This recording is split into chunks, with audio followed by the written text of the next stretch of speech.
He's one of the most iconic pro wrestlers of all time. Think you know the Texas Rattlesnake?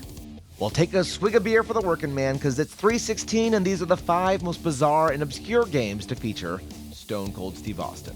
Number 1, Wild Rings. This Japanese exclusive wrestling game was developed by Pound Corporation, which was made up of staff that had previously worked on the Fire Pro Wrestling series. Like Fire Pro Wrestling, they had barely legally distinct versions of Stone Cold, Undertaker, and more from the WWF. But its roster of nearly 80 fighters also highlights various other promotions like Pro Wrestling Noah, All Japan, and even stars from UFC, Pride Boxing, Judo, and even sumo wrestling. Number 2, WWF Betrayal. This isn't your typical wrestling game because it's not a wrestling game at all. It's a side-scrolling beat-em-up on the Game Boy Color. The story revolves around the capture of Stephanie McMahon and Vince promising a world title shot to a wrestler who can rescue her. A title shot? I mean, Vince, come on, that's your daughter. At least give them more of a sure thing like Money in the Bank. Number 3, WWE Immortals. Imagine a WWE fighting game made by NetherRealm, the people behind the epic Mortal Kombat series. Then remember, it was for a mobile game. It didn't play great, but visually it was fantastic.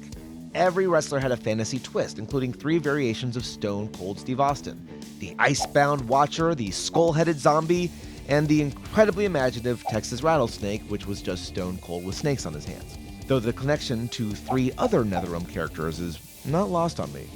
Coincidence? Number 4, Crush Hour. A vehicular combat game that's basically WWE meets Twisted Metal, and yes, that's as cool as it sounds. Imagine Stone Cold Steve Austin in a monster truck. Okay, you can imagine that, but let me finish. Throwing missiles at The Rock.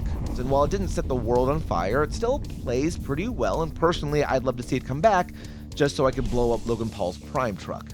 Number 5, WCW The Main Event. This game actually isn't anything special, and even a pro wrestling game on the Game Boy isn't all that unique, although I'd argue it is misguided. They don't play well. It is notable that it is the only wrestling game he's ever been on that isn't connected to the Stone Cold character. This Game Boy relic marks his first video game appearance in 1994 solely as Stunning Steve. We would not see him return until WWF Warzone 4 years later, where he has been the staple of the genre ever since. Got any favorite video game appearances of the Texas Rattlesnake? Sound off below and hit that follow button. The Stone Cold said so.